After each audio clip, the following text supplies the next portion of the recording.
Chapter 723. Gu Mengmeng felt that since this mighty beast deity liked this kind of father-daughter cosplay character setting, then so be it. She could just treat it as though she lacked a father's hobby since young. Since father knows that I am coming back, he must know why I am back. Gu Mengmeng tilted her head and smiled. The beast deity maintained a benevolent expression. He rubbed his chin and asked, "Do you want to watch television together?" Gu Mengmeng raised her eyebrows, looking like a rebellious girl. The beast deity was still smiling and did not get angry. He added lightly, "The domineering senior who transmigrated through time and space, starring Snake." Gu Mengmeng's expression changed instantly, faster than the changing of faces in Sichuan opera. She smiled sweetly and said, "All right." The beast deity and Gu Mengmeng sat cross-legged on the ground. With a wave of his hand, the white fog in front of them dispersed, revealing a window that looked a little like a home theater. Gu Mengmeng did not think too much about whether this was high-tech or metaphysics. She just focused on searching for Snake's figure in the image. An ancient castle in Europe. With the accumulation of time, the birth of a child brought hope to the family. But this child was very strange. He did not cry from birth. His parents clearly had blue eyes, but he was born with a pair of emerald green pupils. He was clearly an infant in swaddling clothes, but he had an aura that made people tremble in fear. The grandfather stared at the child for a long time. He nodded and said in relief, "The future prosperity of our family depends on this child." That one sentence established this child's status in the family. The 6-year-old child sat in front of the computer. His short fingers typed rapidly on the keyboard. At 2:59 p.m., he hit the enter key. A listed company thousands of miles away was attacked without any warning. It no longer had the ability to retaliate. The child jumped down from the computer and looked at his shocked father. He was clearly looking up at him, but his aura overpowered his father. His little face was expressionless as he said in a commanding tone, "I have completed the acquisition you wanted. So, change my name to a Snake." Without waiting for his father's reply, he had already left with his hands behind his back.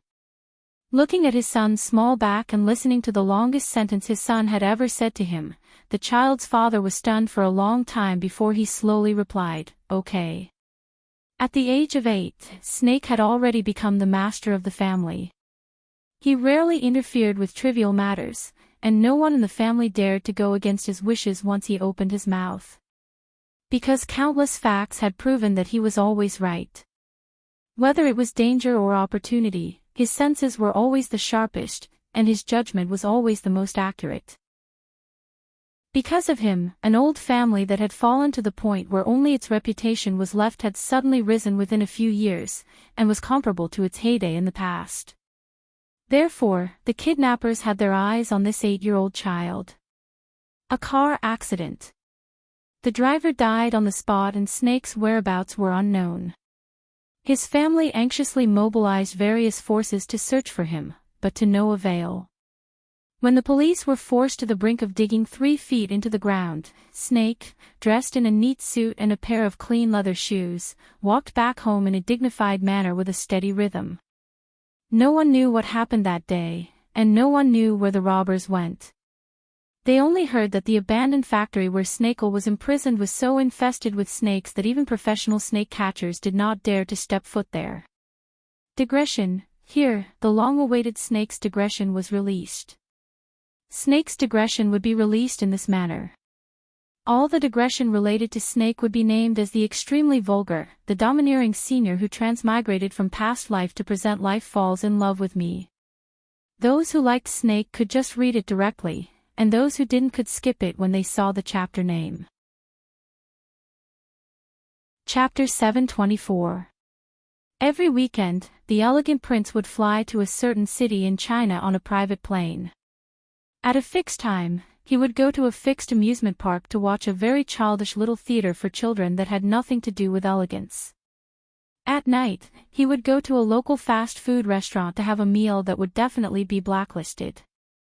Then, he would stand quietly under the streetlights and watch the last employee leave the restaurant before taking a plane back to the castle. No one knew what kind of weird hobby he had. Anyway, most geniuses were not normal. When he was 17, he announced that he wanted to study in China. The entire family was in an uproar.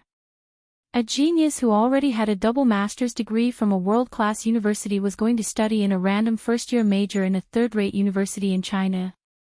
Why? Facing the strong opposition from his family, Snake only laughed coldly and said, "It's easy to let a family prosper, but it's even easier to destroy a family." The next day, Snake completed the registration for new students. Next year, there would be a person he had waited for 17 years to enter this university. In these 17 years, he had never tampered with anything in her life. Because he could not afford to miss her due to a slight deviation in his track. So, he only looked at her silently and participated in her memory like a passerby. Today, he decided to tamper with the first thing in her life. There was a position that he was not willing to give up to anyone else. A club application was slapped on the president's table.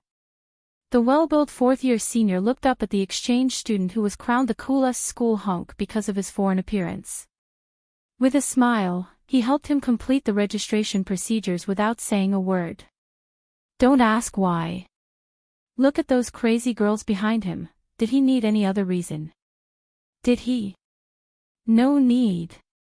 Snake's existence caused the previously unknown swimming club in S University to become one of the most popular clubs in the world. But Snake had a principle, which was to only participate in city-level swimming competitions. As long as it was not a competition in S City, he would not participate. No matter who tried to motivate him, he would not give face to anyone. Then, there was a legend in S University. The coolest school hunk was good at everything except that he was a mute. From the first day of school, he had not spoken to anyone. The class bell, faculty bell, and school bell confessed to him, but he just brushed past them without even blinking. Until the second year, 2 months after the new students enrolled, at the edge of the school field, a girl in a school uniform was nervously holding a letter. There was a love sticker on the envelope. This was a common sight. She didn't need to guess to know that it was a love letter. "Senior, I like you." Gu Mengmeng handed over the love letter with both hands, then lowered her head, not daring to look into his eyes. Gu. Before the senior could reply, the love letter in Gu Mengmeng's hands was snatched away. A tall figure stood between him and Gu Mengmeng, his burly body blocking him completely. Gu Mengmeng raised her head and stared blankly at the person who snatched her love letter. Her clear eyes were filled with astonishment. His dark green eyes revealed a trace of malice and anger. His lips were clearly curled up, but it made people shudder. His voice was cold and emotionless, but it was filled with an irresistible tone. "Do you think it's appropriate for someone who already has a boyfriend to confess to someone else?" Out of topic, it appeared Susu was so excited that she couldn't control herself. Whoa. Chapter 725. Have a boyfriend, who? Gu Mengmeng was dumbfounded and could not keep up. Snake took a step forward and bent down slightly. He looked into her clear eyes and said, "You." Gu Mengmeng instinctively took a step back and shook her head. "Senior, you have not agreed to my confession." I don't have a boyfriend." Gu Mengmeng took a small step back and Snake took a big step forward. The distance between the two of them became so close that Gu Mengmeng could feel Snake's breath rushing towards her. "You do." The two light words were filled with endless ambiguity. Gu Mengmeng blinked her eyes and wanted to cry. When did this happen? Why didn't I know? She was forced to take a few steps back by Snake. She lost her footing and fell backwards. Snakel quickly grabbed onto her waist and pulled her into his arms, allowing her to slam into his chest. Seeing how her nose was red from the impact and how her eyes were watery from the pain, Snakel felt the satisfaction from teasing her. He rubbed her little head in satisfaction and said, "I am now officially informing you that from this second onwards, I am your boyfriend. Do you understand now?" Gu Meng Meng looked at Snake as if she was looking at a lunatic. She wanted to snatch back her confession letter. "That, Senior, you might have read too many romance novels, but I don't like you. Return the letter to me, return it to me." Gu Mingming's petite arms and legs did not have any advantage in front of Snake. Looking at how she was jumping around in his arms, Snake frowned and said, "The first love letter was not written to me, are you sure?" Gu Meng Meng looked at Snake and Gu Meng Meng and said, "The first love letter was not written to me, are you sure?" Gu Meng Meng suddenly felt a chill run down her spine. She was suddenly terrified. Wasn't he the one who suddenly appeared and spoiled her confession? Why was he so confident while she was like a red-necked apricot who was caught trying to climb the wall? Feeling guilty for no reason, Gu Meng Meng carefully retreated from Snake's arms. She smiled bitterly. "That, Senior, you go ahead with your work. I won't disturb you anymore." Before she finished her sentence, Gu Meng Meng had already run off. What confession? Forget it. She had a feeling that her life was in danger. Looking at her fleeing back view, Snake was in an inexplicably good mood. He smiled and muttered to himself, "Yeah, you've grown up. The last time we met, I was so scared that I fainted." Turning back, Snake faced the guy who Gu Meng Meng had confessed to and was about to slip away. "Come here." That boy seemed to have been frozen in place. He turned his head around stiffly and stood in a proper military posture in front of Snakel. Snakel frowned. The person in front of him was not the swimming club Prince Charming Senior that Gu Meng Meng had in mind. That fellow from the swimming club had already been tortured so badly by him that he had to transfer schools. "TSK, where did this eyesore come from? Which society are you from?" Snake asked. Basketball club," the boy answered. Snake nodded, thinking that perhaps his interference had caused Gu Mingming's interests to deviate, but it did not matter, he would do whatever she liked. Patting the boy's shoulder, he said, "Later, bring a letter of application to block a classroom 9 to find me." Yes. With that, the boy ran off as if he was escaping for his life. Snake turned around and walked towards block A classroom 9 as the bell rang. Chapter 726. As the fog started to spread, Gu Meng Meng smiled helplessly at the beast deity. "Yeah, no matter if Snake is a human or a snake, I am still as cowardly as ever in front of him." The beast deity was still smiling benevolently. He tilted his head at Gu Meng Meng. "Are you relieved to know that he is like this now?" Gu Meng Meng nodded. "I am relieved to see that he is living well. Even if he ends up falling in love with someone else, I will be satisfied as long as he is happy." The beast deity shook his head. "Don't you understand? Even if he goes to that world, Snake is still an orc by nature. Falling in love with someone means that he will never change. There has never been a change of heart."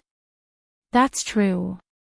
How could 1,000 years of understanding be changed in just a few decades?" Gu Meng Meng smiled helplessly. "But I am so cowardly and Snake is so domineering. According to my character, I will definitely be frightened to death by him." The beast deity nodded in agreement. "So this the overbearing senior who transmigrated through the past and present lives falls in love with me. It should be a rather long television series. If you are interested, why don't we watch it together next time?" Gu Meng Meng smiled. "Are you a retired, lonely old man asking his children to visit him regularly? His reputation is to ask his children to come back for dinner. You are asking your daughter to come back to watch television series with you. And even a youth idol romance film."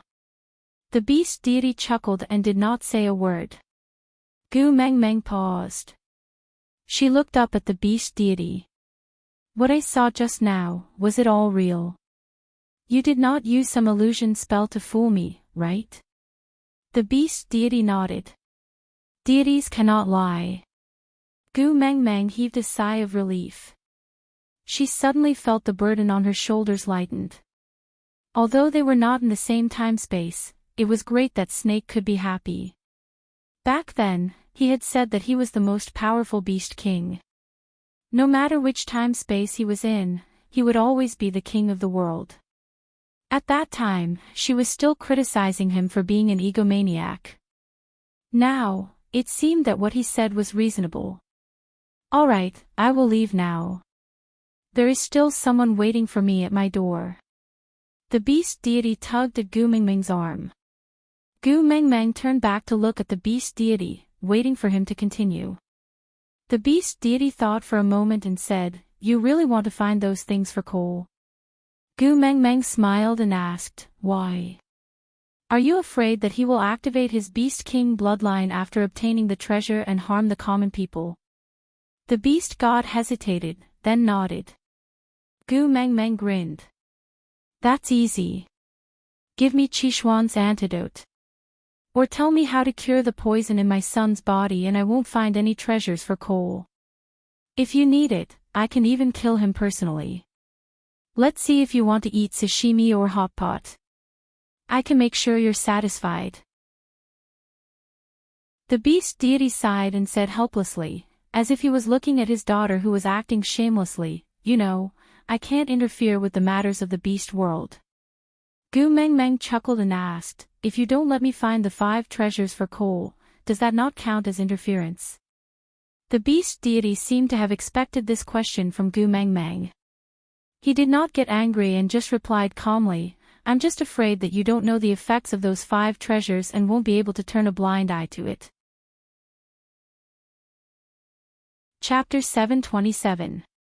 Gu Mengmeng turned to leave, but the beast deity sighed and said in a low voice, "No father can watch his own child perish together with others." After Gu Mengmeng woke up, she was in a good mood and even felt that the sky had turned bluer. Stretching, she took the cup of water that Elvis handed over and drank a mouthful to moisten her throat. Then, she smiled gently and said, "Thank you." Elvis poked Gu Mengmeng's head with his finger and said, "Saying thank you to me." Gu Mengmeng thought about it and agreed. Elvis had done so many things for her, which one of them could be repaid with just a few simple words of thanks? She wrapped her arms around Elvis's neck and kissed him on the cheek, then hung herself in Elvis's arms in an affectionate manner. Elvis enjoyed Gu Mengmeng's long-awaited intimacy very much. His Xiao Meng was getting better day by day. Although she was still different from before, at least when facing him and Leah, she was not much different from before. That was enough. As for her attitude towards others, whether she wanted to benefit the world or destroy it, he didn't care, as long as she was happy. "How long did I sleep for?" Gu Mengmeng asked. Elvis replied, 2 days and 1 night. "Where's Wabi? Still squatting at the entrance?" Elvis nodded and said, "Yeah, he hasn't moved at all. Let's go and take a look." Elvis didn't say anything and just carried Gu Mengmeng out of the cave. She had a good sleep and her body was well rested. Without any trivial matters to worry about, and knowing that Snake was indeed living a good life, although her situation was weak and awkward, and Snake's domineering way of chasing would only make her run faster and further, but, wasn't it a good thing for Snake to create some small trouble like this for him? His life was too plain and boring. No one dared to defy his rule and it became lonely after a long time. It was good to let her create some trouble for him in another space-time. Curling her lips, Gu Mengmeng suddenly reached out to sneak an attack on Wabi from behind. Wabi's reflexes were very sharp and he dodged in a flash. This kind of pressure was very familiar. It was dangerous but not murderous, so Wabi knew from the start that it was Gu Mengmeng. But he never does such sneak attacks. How embarrassing. Wabi's face was full of disdain. Gu Mengmeng shrugged her shoulders and said nonchalantly, he said, he is him and I am me. He asked me to live my life in the way I want. So, I like sneak attacks. What do you think? Hit me if you dare. Wabi rolled up his sleeves and stood up. Let's fight then, who's afraid of who? Gu Mengmeng pushed Elvis away and stepped forward. She opened her arms wide and said, come on, go ahead and fight. I don't fight back. But if he dies, you have to explain to the beast deity yourself. Actually, Wabi really wanted to fight with him for the first time in a long time. But looking at Gu Mingming's fearless expression, he didn't dare to make a move. No matter how much strength she had in her body was simply too small and looked very fragile. In the past, he dared to fight with her because he knew he couldn't beat her. But now, she was clearly not fighting back or dodging. Wasn't she being shameless? What if he really broke her? How was he going to explain to Snake? Chapter 728. Wabi reached out to grab Gu Mingming's arm, but thinking of Snake's guarded and warning eyes, he finally opened his arms wide to block Gu Mingming's path. You are not allowed to leave. You have to tell me, how is he? Gu Mengmeng chuckled. I thought you were not going to ask. Wabi glared at her. I have waited here for you for 2 days and 1 night, how can I not ask? Gu Mengmeng was not annoyed. She sat cross-legged on the ground. Elvis knew that Gu Mengmeng did not want to talk about Snake in front of him, so he turned back to the cave to tidy up the bed Gu Mengmeng had just slept on. Wabi sat beside Gu Mengmeng. After a moment of silence, he said, I just want to know if he is doing well over there. Is there anyone to fight with him? Gu Mengmeng looked up at the sunlight. He is doing very well. He is still the arrogant Snake Highness. He has a high status and is powerful. But there doesn't seem to be a Wabi training partner like you there. But no one dares to be presumptuous in front of him either. But don't worry, he is not lonely. Because over there is another me, accompanying him. Wabi was stunned. He looked at Gu Mengmeng. You can accompany him. Then can I do the same? Can you bring me to see him? I want to fight with him. Gu Mengmeng burst out laughing. She patted Wabi's shoulder and shook her head. I am just the messenger of the beast deity. I am not the beast deity himself. I don't have such great abilities. Wabi remained silent for a moment. Then, he looked up at Gu Mengmeng. What if I find the things you want? As a reward, can you help me beg the beast deity to let me accompany Snake? Gu Mengmeng thought for a while and nodded. I can try to help you, but I can't guarantee the results. Wabi nodded seriously. All right. Isn't it just the kiss of the ocean and love of the sky? I will find them for you. When the time comes, remember to fulfill your promise. Gu Mengmeng nodded and Wabi left without looking back. After Wabi left, Elvis walked out of the cave and hugged Gu Mengmeng in his arms. He came all the way here to seek a beating and you just brushed him off like that. Gu Mengmeng leaned into Elvis's arms and said, the weather is too dry and he has been left here to dry for 2 days. His skin is about to crack, I can't bear to do it. Elvis kissed Gu Mengmeng's little face and did not say anything.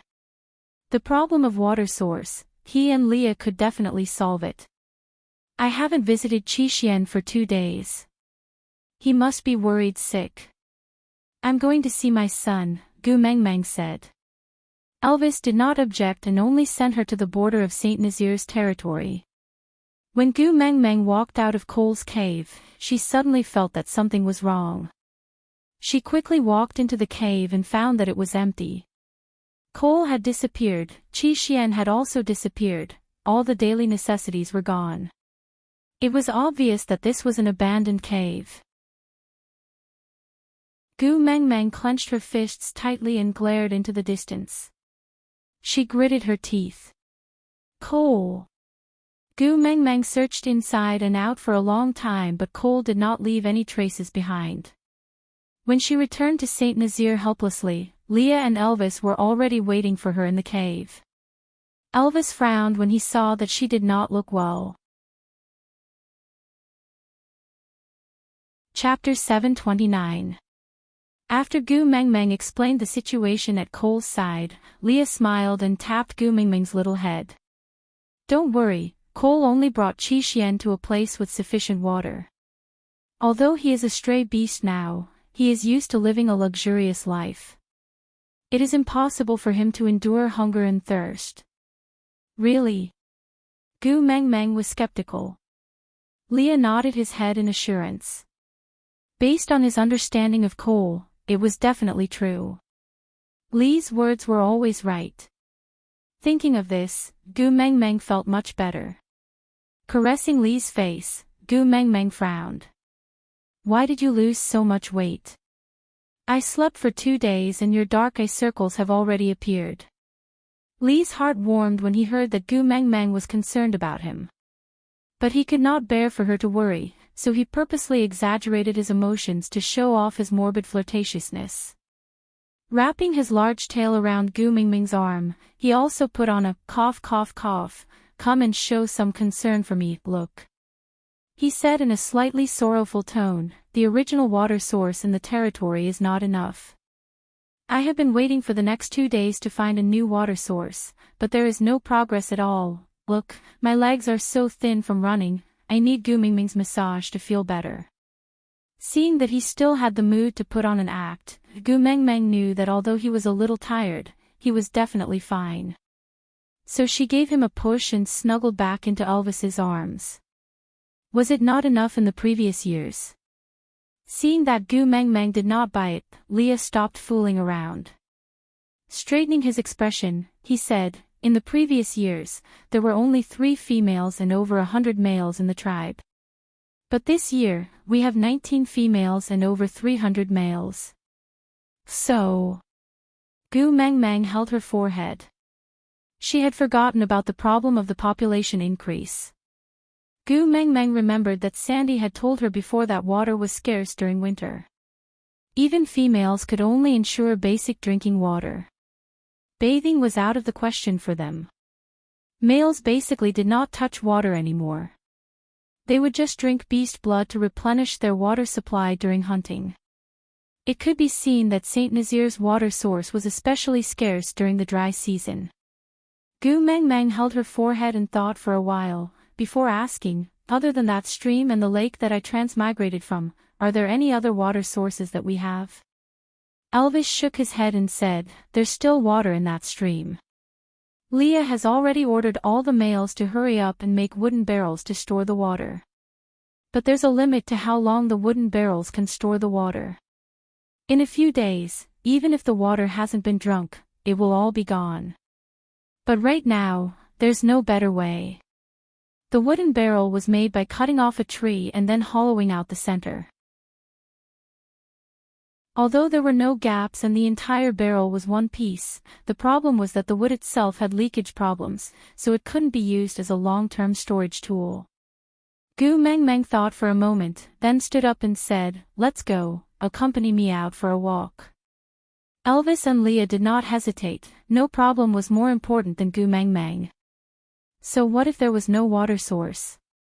Even if they had to rob from other tribes, they would not let Gu Mengmeng go hungry. As for the life and death of others, what did it matter? Elvis carried Gu Mengmeng while Leah followed beside him. After walking out of Elvis's territory, Oratin and Ian followed behind.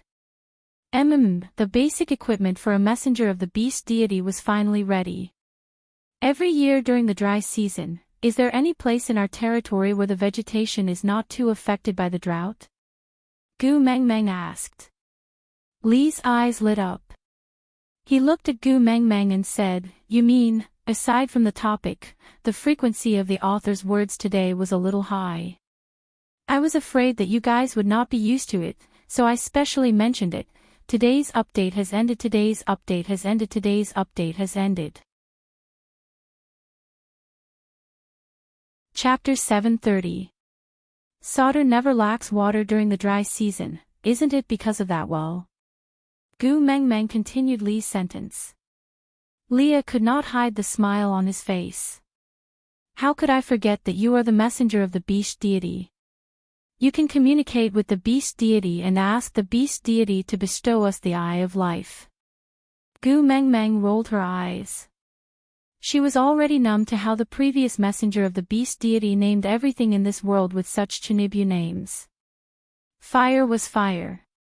Why did it have to be called Flame Demon? Why did it have to be called the Eye of Life? Elvis's body stiffened. He looked at Gu Meng Meng and asked, "We can also have our own eyes of life." It meant that they had an inexhaustible source of water, and the dry season was no longer a season that tested the limits of their lives. Gu Meng Meng sighed and held Elvis's face with both hands, looking straight into his eyes. She said, "I'm different from Wang Xiaoxin. I especially don't like those deliberately mystifying words. Let's be more normal. That thing is called a well, remember?" Elvis held Gu Meng Meng's little butt with one hand and hugged her, while the other hand caressed the back of her head. He brought her little face to his mouth and gave her a deep, lingering kiss. His blue eyes were filled with pride and pampering as he said, "You always surprise me. I don't even know how many more secrets you have." Gu Meng Meng's face turned red from the kiss and she mischievously sang, "I have many secrets, I won't tell you, won't tell you, won't tell you." Elvis looked at Gu Meng Meng's happy expression and did not pursue the matter. They still had a lifetime to spend together and discover more of her little secrets. While Elvis and Gu Meng Meng were flirting with each other, Leah carefully recalled the geography of Saint Nazaire and said, "There are 7 to 8 places in the territory of Saint Nazaire where plants would grow densely even during the dry season. Do you want to take a look at the nearest one?" Gu Meng Meng shook her head and said, "Let's go to the lowest place to take a look first." Gu Meng Meng could not explain to Leah and the rest why she knew such a strange technique. You might not believe it, but how could a girl who grew up in the city know how to dig a well when she was an adult, constantly running around in various places of work? This is a mysterious question, but the answer is very unique. Gu Meng Meng had gotten this knowledge from romance novels. A certain omnipotent goddess of war transmigrated to an unknown era and brought her mother, who was suppressed by her concubines, and her brother, who had a weak body, to become rich and sleep with beautiful men. There was some mention of digging a well. Gu Meng Meng's only wish now was that the great author was not spouting nonsense. Leah brought Gu Meng Meng and Elvis to a place with dense vegetation. As it was already the start of the dry season, the surrounding plants had more or less started to show signs of their leaves turning yellow. Only this place was still full of life and was covered in green. Gu Meng Meng nodded, then looked around. She broke off a thicker branch and stood it upright. It was taller than her, about 1.8 meters in length. She placed the tree branch flat and spun on the ground, crushing all the vegetation in its path into grass and mud. Gu Meng Meng clapped her hands and said, "Go back and get someone to dig according to the circle I drew." "All right." Leah responded and carried Gu Meng Meng from Elvis's arms. He pressed one hand on her ear and pressed her face against his chest. This way, both of Gu Meng Meng's ears were blocked. Chapter 731. How blindly did the people of Saint Nazaire worship Gu Meng Meng? He could probably learn a thing or two from this well-digging activity.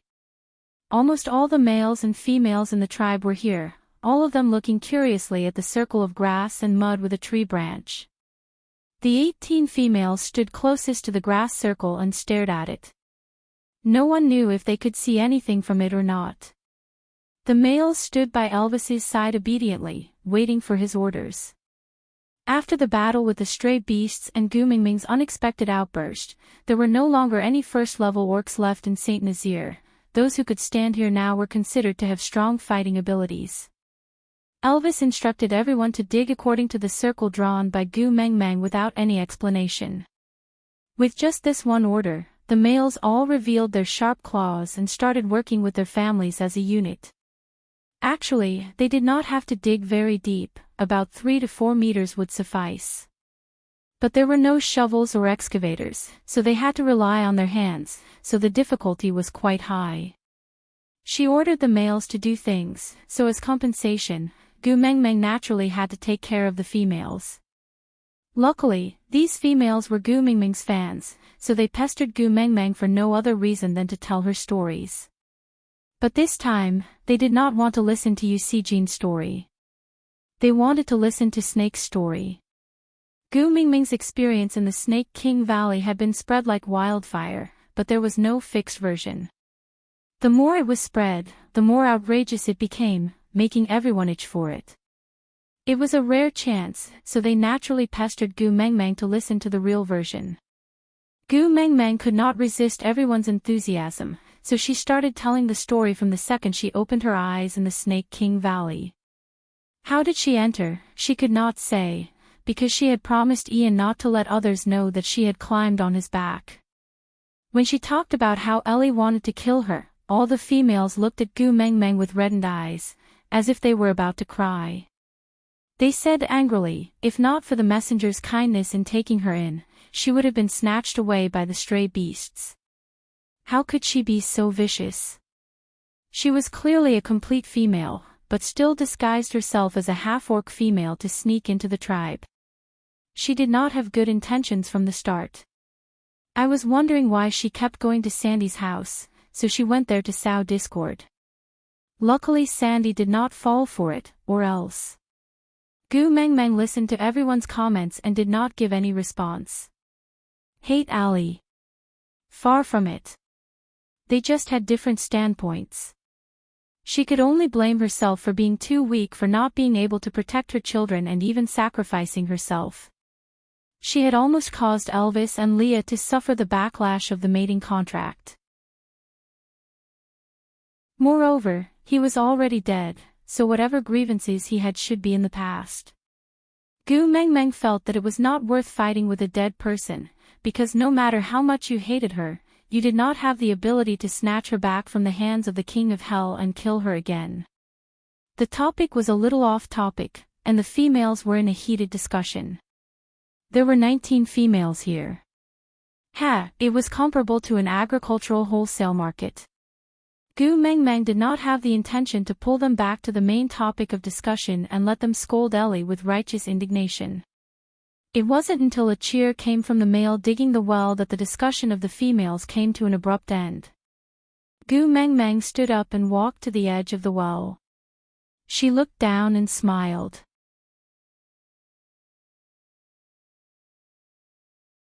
Chapter 732. Without bricks, Gu Meng Meng brought her men to fetch 2 large stone slabs. She then instructed Elvis and Leah to demonstrate how to cut the stone slabs into evenly sized stones, before placing them at the mouth of the well. Leah had seen a well in solder before, so he more or less knew what to do next, so Gu Meng Meng did not have to worry. Once everything was settled, the lack of water in Saint Nazaire would no longer exist. The entire tribe's atmosphere became livelier with the successful excavation of this well. As the days passed, the fact that Saint Nazaire did not lack water gradually became the eye of a storm. Jealousy spread endlessly. From stealing water on a small scale, to robbing in broad daylight without any scruples. Yes, Saint Nazaire had Elvis and Leah to hold the fort, and even Oriton and Ian were ruthless characters who could easily kill one another. But in order to prevent their own females from being wronged, so what if they had to sacrifice their lives? Not a single blade of grass grew by the side of a well, and the thick stench of blood permeated the ground.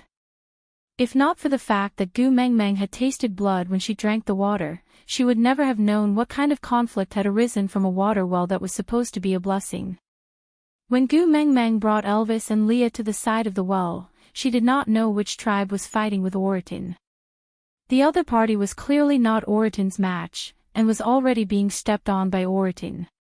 If this claw were to land again, the other party's intestines would be pierced through. Stop. Gu Mengmeng frowned and walked over.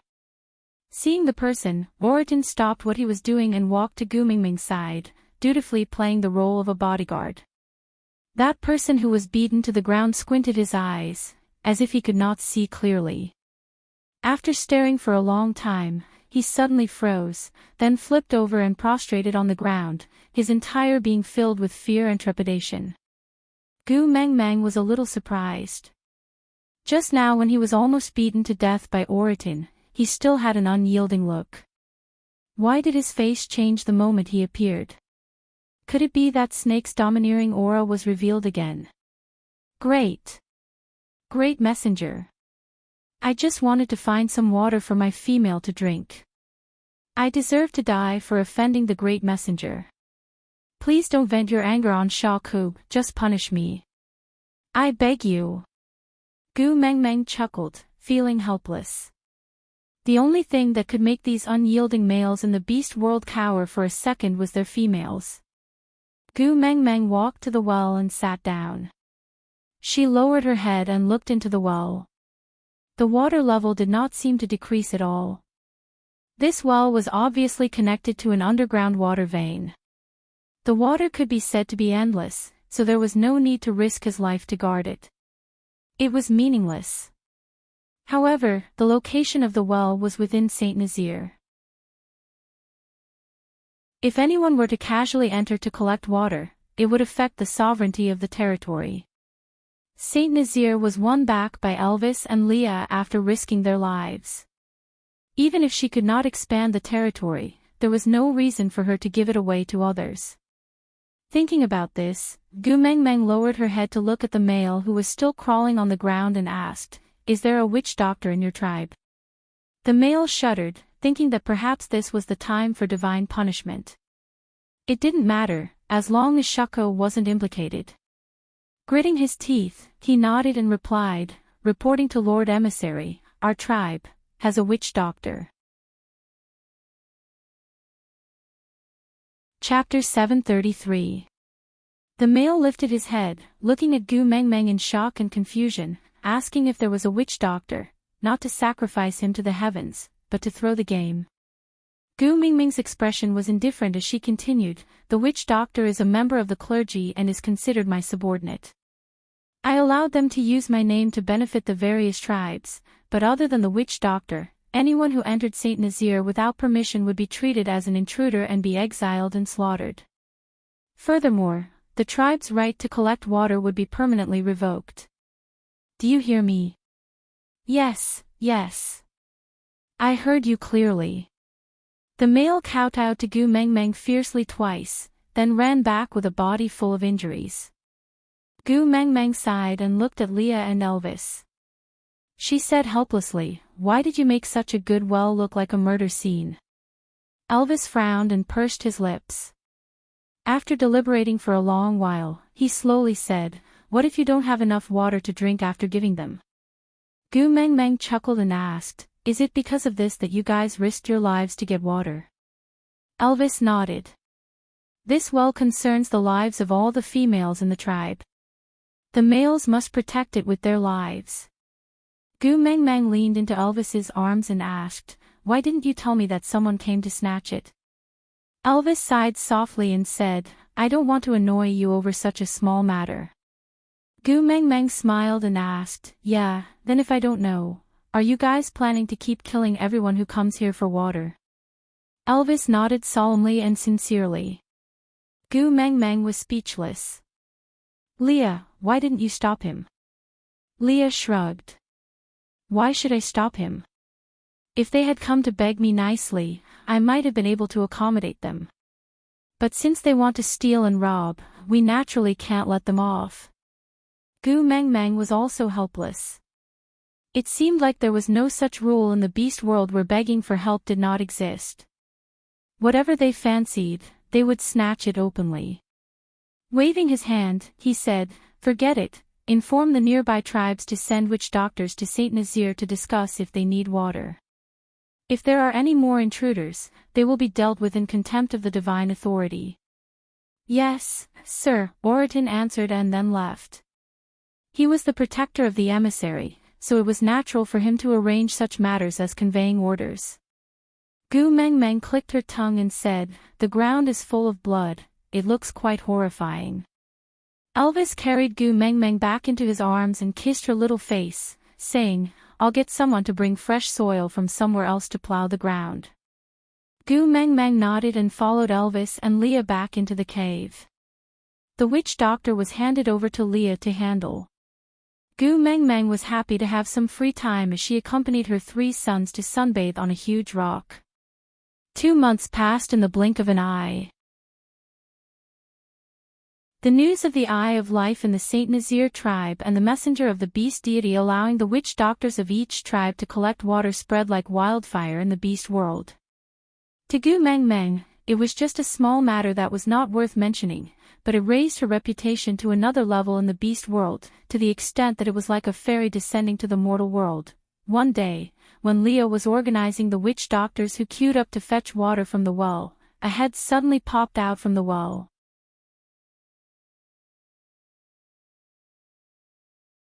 Chapter 734.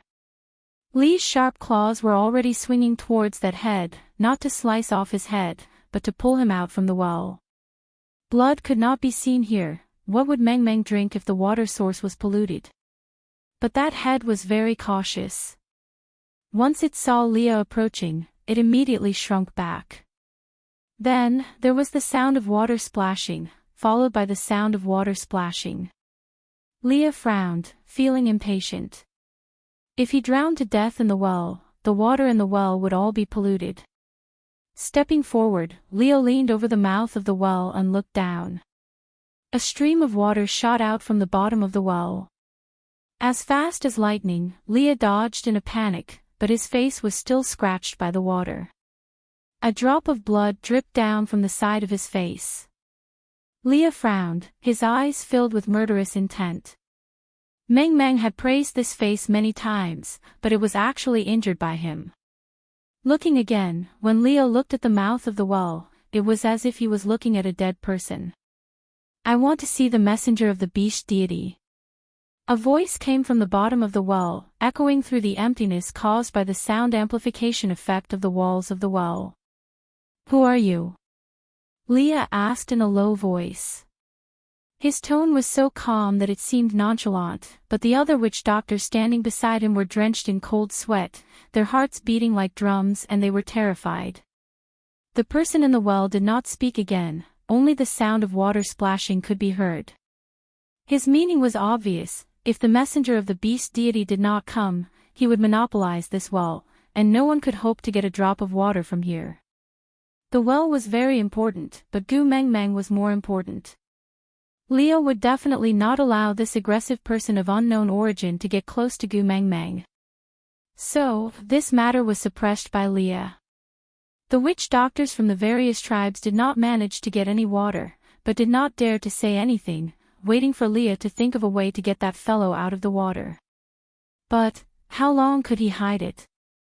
Gu Meng Meng found it strange that the water supply at home was starting to run out. By right, the well was located on the underground water vein, so it should not have dried up. Why was there no water at home? When she brought the children to Sandy's house to play, she realized that there was no water at home too. Sandy's mouth was so dry that it felt like it was going to explode, and he lay there weakly, not wanting to move. Seeing that Gu Meng Meng had arrived, he forced himself to sit up. "You don't have water in your house either." Sandy nodded and said, "Colin went to the well 2 days ago, and when he came back, he didn't look too good. I asked what was going on, but he didn't tell me, only saying that there was no water for the time being." "Gu Meng Meng, do you know what happened to the well? Did you run out of water?" Gu Meng Meng shook her head and said, "I don't know what's going on either, but Leah and Elvis are behaving strangely. The moment I mentioned the well, they immediately changed the topic, and it was obvious that they were intentionally stopping me from going over." Sandy tugged at Gu Meng Meng's arm and asked, "Why don't we dig another one? I'm so thirsty." Gu Meng Meng patted Sandy's little hand and said, "Why don't you accompany me to the well to see what's going on? If there's really no water, we'll dig another one." Upon hearing that there was water to drink, Sandy's eyes immediately lit up. Without a second word, she stood up and pulled Gu Meng Meng towards the well. Then, Gu Meng Meng was a little shocked. Who the hell had dug up Saint Nazir like a whack-a-mole game area? This. Sandy was also very surprised. She looked at Gu Meng Meng and both of them were speechless.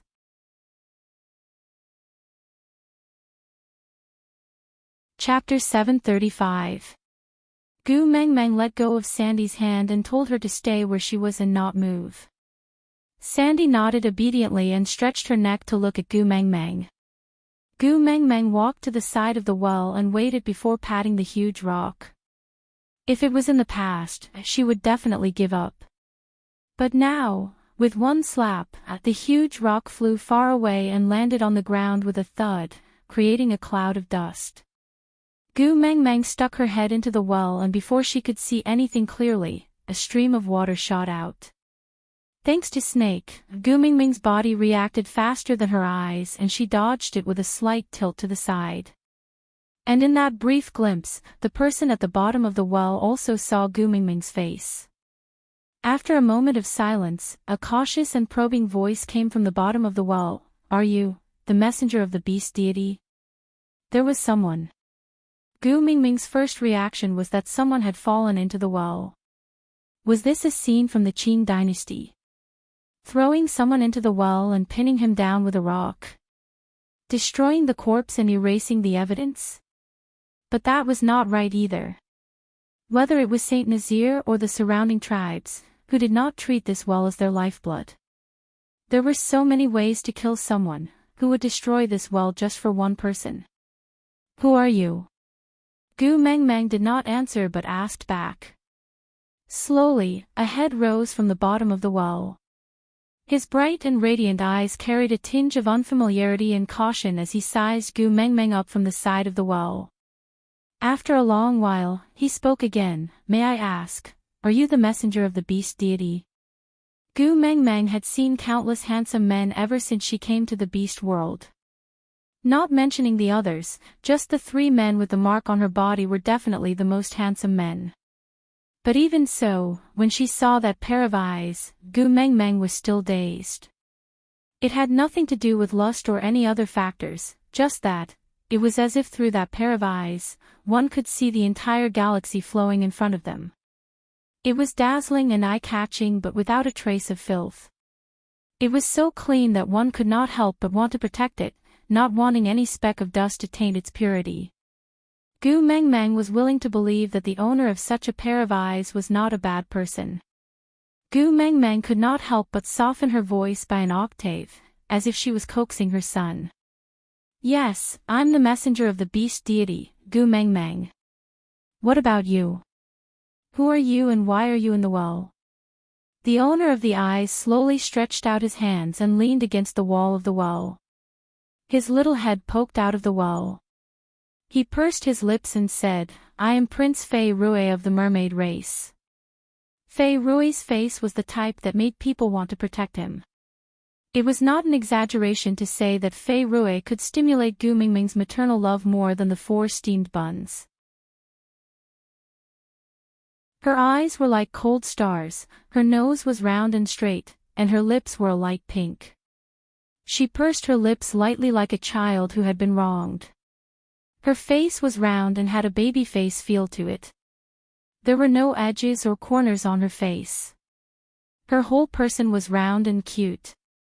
"Mermaids," Gu Meng Meng laughed softly and asked, "So you don't have legs and can't walk on land?"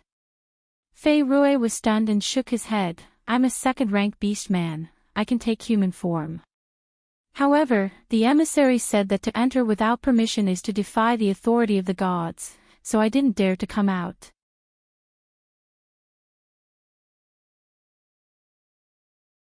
Chapter 736. Fei Rui reached out his little hand timidly. He was clearly afraid but he still chose to believe in Gu Meng Meng. Gu Meng Meng's heart melted from his cuteness. She grabbed Fei Rui's hand and pulled him out of the well. Actually, she didn't need much strength because Fei Rui could have come out himself. He just needed permission. Thank you. Fei Rui was extremely obedient. When he smiled, he showed his canine teeth, just like the neighbor's younger brother. His hand was cold. This feeling was very similar to Snake's. Gu Mingming's eyes dimmed. She knew that Snake was living well now, but she couldn't suppress that longing. Gu Mengmeng brought Fei Rui back to her cave. Sandy was worried about Gu Mengmeng being alone with this strange male, so she followed them back. Fei Rui seemed to be very curious about everything. Along the way, he kept looking around, wanting to ask and touch everything, but he could not bear to let go of that first touch of warmth. Just like that, he followed Gu Mengmeng into the cave and sat obediently at the side with both hands on his knees. His starry eyes stared at Gu Mengmeng without blinking, as if he was a good student who was listening to a teacher's lecture. Why were you in the well? Gu Mengmeng was like a teacher who favored good students. Her tone of voice was extremely gentle. Fei Rui pursed his lips and said bashfully, I wanted to use that stream but it dried up. So I could only swim here from the underground river. I saw that strange exit and came up. Then, I was attacked. After I retaliated, that strange exit was sealed shut. Fei Rui sounded more and more aggrieved. Gu Mengmeng wanted to hug him and buy him a cotton candy to comfort his wounded heart. So you came to find me, right? Gu Mengmeng asked again. Fei Rui nodded. Under Gu Mingming's expectant and encouraging gaze, he said, I know where the kiss of the ocean is. Can I exchange wishes? Kiss of the ocean, Gu Mingming's heart skipped a beat. She was actually feeling very conflicted. On one hand, she wanted to use the 5 treasures to exchange for Qixuan. On the other hand, she felt that it was a very dangerous thing to give the 5 treasures to Cole. Subconsciously, she wished that she could never find them. But now that it had delivered itself to his doorstep, perhaps this was the will of the heavens. Gu Mengmeng calmed herself down and said, Yeah, of course you can. Tell me your wish. Fei Rui intertwined his fingers and took a few deep breaths. Then, he raised his head and looked at Gu Mengmeng with determination. Can you make me one of your partners? Puff, Gu Mengmeng almost choked on her own saliva. He looked at Fei Rui, not knowing whether to laugh or cry. You like me? Fei Rui lowered his head and thought for a moment before shaking his head. I don't know what it means to like someone, but I need your strength to protect my sister. Before Gu Mengmeng could ask further, 2 shadows had already closed in. Gu Mengmeng landed on a broad chest. Looking up, she met a pair of blue eyes. If you want to mate with Xiao Meng, you need to challenge her partner. Do you want to challenge Leah or me? Elvis's expression was cold, neither angry nor warm, but it was filled with a sinister sharpness that made one's back break out in cold sweat. Chapter 737. Gu Mengmeng stood up and stood in front of Fei Rui. She crossed her arms in front of her chest and looked at Elvis and Leah. No matter how she looked at it, it felt like she was being bullied in school. It was like a gangster going to a junior high school to extort a student. Anyone with a sense of justice would not stand by and do nothing. You two are a level 5 beast and a peak level 3 beast. Is there any meaning in bullying a level 2 beast? Fei Rui is a mermaid. When he's out of the water, he's not even as powerful as a level 1 beast on land. Even if you two win, do you feel any sense of accomplishment? Not only did Gu Mingming's protection fail to save Fei Rui, it even caused Elvis and Lee's faces to darken. Elvis placed his large hand on Lee's shoulder and pulled him behind him.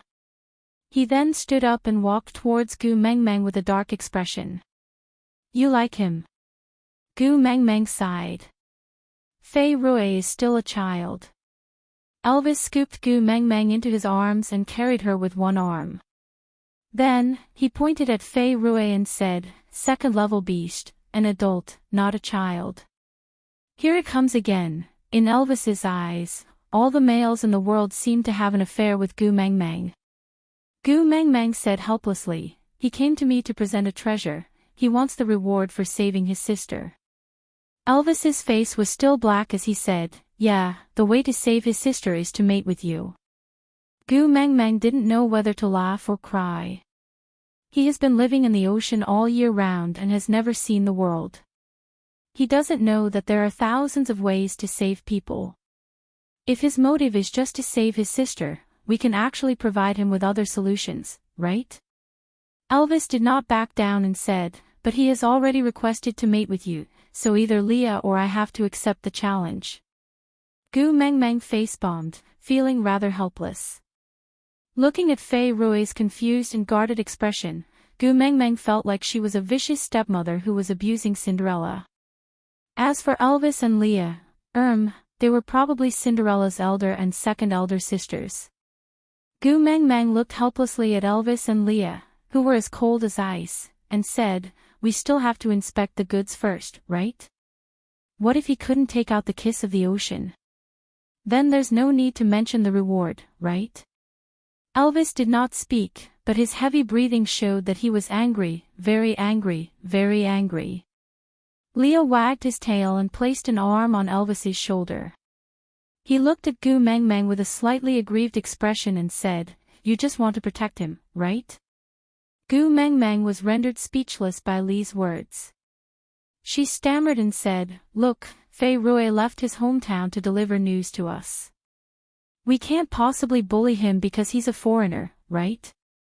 How unfriendly, isn't it?" Leah held Gu Mengmeng's hand and gently touched his own face.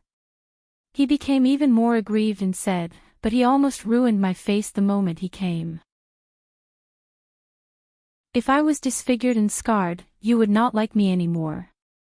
I can't take this lying down. Are you not going to stand up for me?" Gu Mengmeng's brain froze for a few seconds, feeling as if she had walked into the wrong theater. Pardon me for asking, this is the carefree beast world, right? It can't be a certain legend or a certain branch of lust, right? Seeing Li's "I feel so wronged" expression, Gu Mengmeng was stunned for a long time before she said, "So the person who attacked Fei Rui and blocked the well with a rock was you?" Chapter 738. "Sorry, I apologize." A tiny voice rang out softly from the corner. Li's face froze. He turned to look at the sincere yet timid Fei Rui. Why did he feel like he had been made a fool of? If he were to apologize like that, it would make his actions seem especially unreasonable. Leah clenched his teeth and tossed out a sentence. "Green tea bitch." Gu Mengmeng laughed. She recalled how she had taught Leah and Elvis about the basic concepts of green tea bitches and white lotus flowers in the past. She felt much better. She started to understand why when girls scolded others as green tea bitches, their boyfriends would look at her with a "you are being unreasonable" expression. Actually, she really did not have any improper thoughts towards a little puppy like Fei Rui. Gu Mengmeng knew that she could not bring herself to do something like harming the flower of her country. Gu Mengmeng hugged Li's face and kissed him. She smiled. "You look very handsome when you are jealous. But I prefer you when you are full of confidence." Leah glanced sideways at Fei Rui. His lips curled up slightly. He did not say a word. But Gu Mengmeng could clearly see the flaunting and provocation on his face. That expression had already vividly displayed his classic line of "Mengmeng's heart is always on our side." Leah used to treat Snake like that too. But at least Snake was a powerful adult male. Treating Fei Rui like that seemed like making a mountain out of a molehill. But to be treasured and nervous by her own male, this feeling was actually not bad. How could Leah allow Gu Mengmeng to leave after a perfunctory kiss in front of his love rival? Cupping the back of her head with one hand, he brought her lips back to his mouth and kissed her deeply. He kissed her until Gu Mengmeng lost all her energy and lay limp as if she had no bones. Only then did he release her reluctantly. He gently lifted her little chin, and his long and blurry eyes were filled with satisfaction. The corners of his lips curled into a seductive smile as he said, indulging my jealousy. How should I repay you? Why don't you devote your life to me? Gu Mengmeng realized that she was becoming more and more sensitive in terms of relationships. A soul that had been lonely for thousands of years yearned for gentleness. And because of this, she could not control herself in the face of Li's teasing. She pretended to slap Leah and raised her head. You've been mine since a long time ago. The mark is on my ear. You want to repay me with something that belongs to me. Only you can think of that. Leah placed one arm on Elvis's shoulder and the other gently caressed the fox mark on Gu Mingming's left ear. A tinge of happiness shone in his eyes. Chuckling, Leo licked his lower lip with the tip of his tongue and looked at Gu Mengmeng covetously. Gu Mengmeng, say that again. Say what? Gu Mingming's face was so red that she could not even breathe evenly. She was in Elvis's arms but she was flirting with Leah in public. What the hell was going on? It's so embarrassing, but my heart is beating really fast. Say I'm yours. Li's lips inched closer, almost touching the tip of her nose. Gu Mengmeng shrunk into Elvis's arms shyly. She blushed and said softly, You're mine. Leah pecked Gu Mingming's lips lightly. Then, he moved his lips to Gu Mingming's left ear. His warm breath landed on her ear and he whispered in a hoarse voice. Word by word, he landed on Gu Mingming's heart. These are the most touching words of love that I've ever heard. I'm yours, you can take whatever you want. Aside from the topic.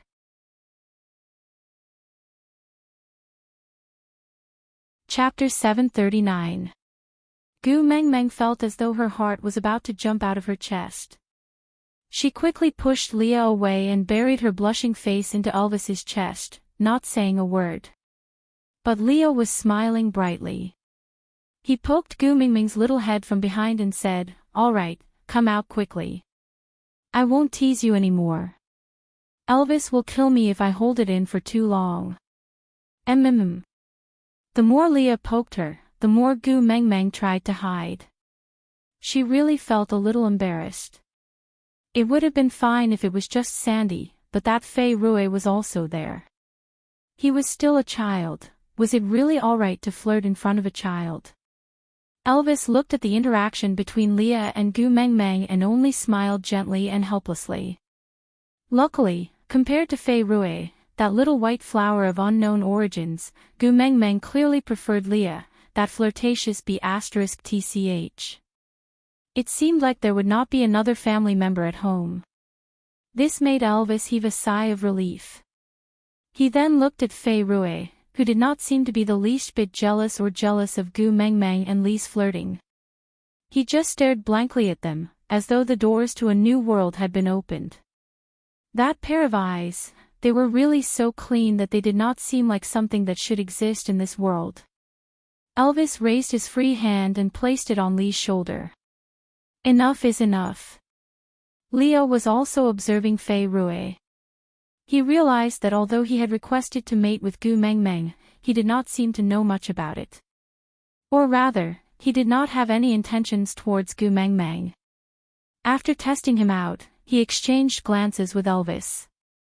They both placed Fei Rui on the second-level danger list that needed to be observed but did not require any special precautions. And the ones who remained on the first-level danger list were still Sandy and the 4 little ones. As for the people on the second-level danger list, apart from the first-level danger list, everyone else was on the second-level danger list. Leah made a big pot of boiled meat slices. The ingredients were naturally provided by Oriton, who always appeared at mealtimes. As Sandy was a foodie, she completely blocked out Li's and Elvis's "why aren't you leaving" gaze when she saw the big pot of food. She held Gu Mingming's little hand and sat beside her, eating contentedly. It was Fei Rui's first time seeing a land beast man eating. He felt it was novel, but he wasn't surprised. Looking at them eating in full swing, he also had an urge to try. Gu Mengmeng pulled his hand that was about to reach into the pot. She shook her head and said, "This is very hot. You will get hurt if you hold it with your hands." "Oh." Fei Rui lowered his head like a child who had done something wrong. He looked at the fragrant meat in the pot and swallowed his saliva, looking a little pitiful. Gu Mengmeng used a pair of chopsticks to pick up a few pieces of meat, then placed them in clear water to rinse off the chili. She passed the chopsticks and bowl to Fei Rui with a smile. "Here, this is for you." Fei Rui's eyes lit up. His radiant smile made Gu Mengmeng feel as though she was in the galaxy. Unknowingly, she was infected by him and returned the same smile. But this interaction made Li's vinegar jar overturn. Holding Gu Mingming's little face, Leah kissed her and swallowed the piece of meat in her mouth that had yet to be swallowed.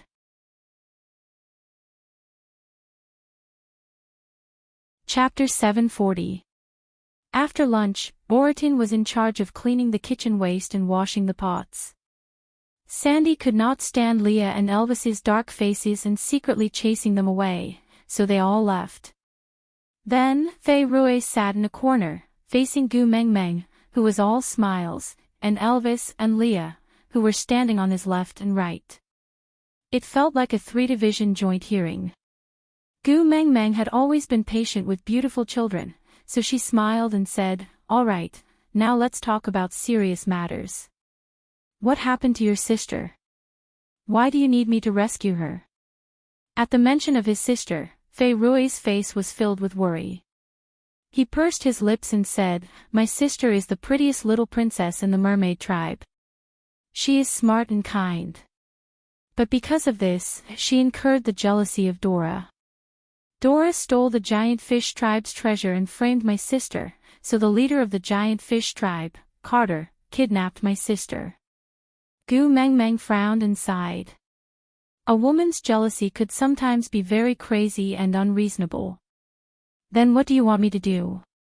If it's in the sea, even I have limited battle powers.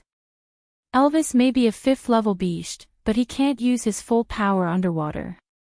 Gu Mengmeng did not want to stand by and watch, but just wanted to lay out the reality of the situation.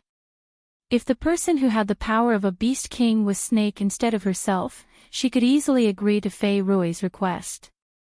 As long as Snake made a trip to the deep sea, the giant fish tribe would obediently hand over the person without needing to do anything. But although she had Snake's power, she was after all not a snake. Breathing and battling underwater were extremely limited to her. She could kill people in a frenzy, but saving people, Gu Mengmeng knew that she did not have the ability to do so. She did not want to give Fei Rui false hope and then shatter it, so the best way was to tell him the truth. Fei Rui shook his head and said, "Although I really want to save my sister, I will not risk the great messenger's life. You are the hope of the entire beast world, nothing must happen to you." This sentence pleased Elvis and Leah. Their hostility towards him had lessened, and even the temperature in the cave seemed to have risen a lot. Then, Gu Mengmeng guided Fei Rui to continue. Fei Rui clenched his fists tightly and placed them on his knees. He raised his head and his eyes that were as bright as the stars were filled with determination. "So, Lord Messenger, please accept me as your partner. In this way, I will become the link between you and the sea tribes. At that time, the giant fish clan will definitely return my sister to me." Gu Mengmeng understood what he was thinking. The kiss of the ocean was the dowry for his younger sister, who was willing to marry him. Gu Mengmeng smiled and shook her head. She reached out to stroke Fei Rui's little head. "So are you planning to use my name to bully others?" Fei Rui was startled, and a guilty blush appeared on his face. He bit his lower lip and nodded with difficulty.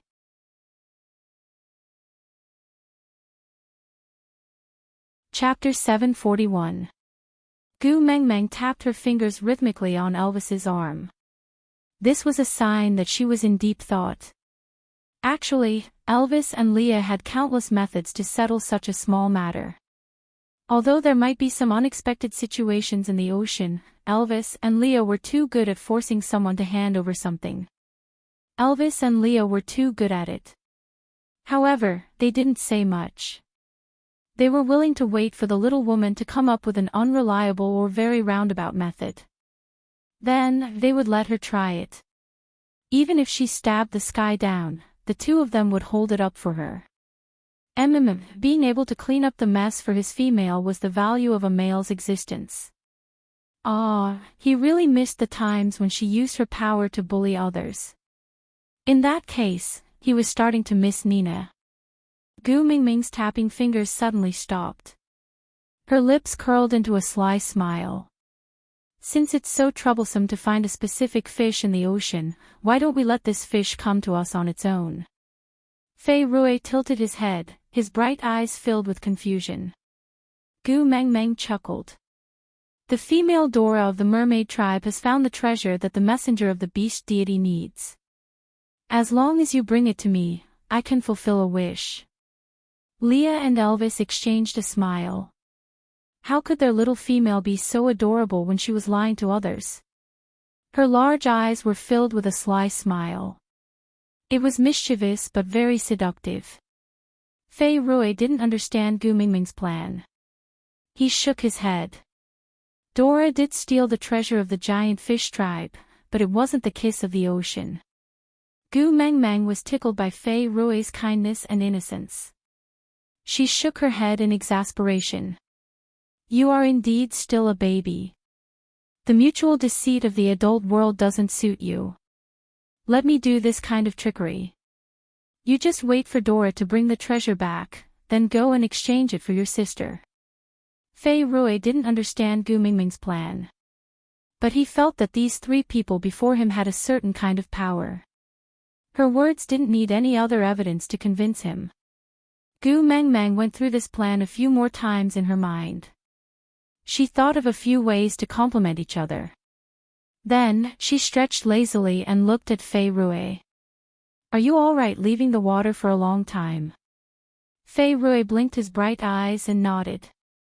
Actually, I still feel very uncomfortable, Gu Mengmeng said. Then why don't you go soak in the well first? Fei Rui's eyes lit up as he asked with anticipation, Can I? Leah said, No. Gu Mengmeng. Leah gave Gu Mengmeng a reproachful look and she immediately shut her mouth. What a joke, if her family's vinegar jar were to be overturned. Fei Rui would be the one to make a dish of fish with vinegar sauce. Leah said, The well is the drinking water source for all of us in the tribe. If you soak in it, do you want everyone in the tribe to drink your bath water? You should return to the sea and wait for news. When that Dora comes looking for us, we will inform you. Fei Rui's eyes dimmed again. He looked like a bullied child as he bit his lower lip and said, I'm not going into the well. It's fine even if I don't soak in the water. I'll wait for you to return to the sea with me.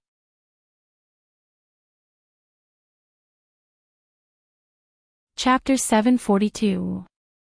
Fei Rui was stunned for a moment before shaking his head. No way, you must follow me back to the ocean. Leah sneered and his gaze turned sharp. He emphasized each word. No way. Must? Who do you think you are? Fei Rui was frightened by Li's aura. He shrunk his neck and avoided Li's gaze. He only looked at Gu Mengmeng. I know where the kiss of the ocean is, but I can't take it out. The great messenger must go there personally, oh. Leah clearly did not believe him. Once in the water, he and Elvis would be in a useless state. They had experienced the feeling of helplessness in the Snake King Valley once and they did not want to experience it again. Fei Rui panicked. He suddenly realized that his ability to organize his words was very problematic. The more he tried to explain, the more he could not speak clearly. In the end, he almost bit his own tongue but still could not come up with a clear explanation. Gu Mengmeng looked at Fei Rui, who was as anxious as a child who could not find his homework. She took the initiative to stroke his head and smiled. "Don't worry, don't panic. Speak slowly." Strangely, Gu Mengmeng had the ability to calm people down. Fei Rui looked at Gu Mengmeng's clear eyes and nodded slowly. He slowly calmed his chaotic emotions due to Li's aura. He took 2 deep breaths before speaking. "The kiss of the ocean is a pearl. It is in the forbidden abyss of the mermaid tribe and is protected by an old mussel spirit.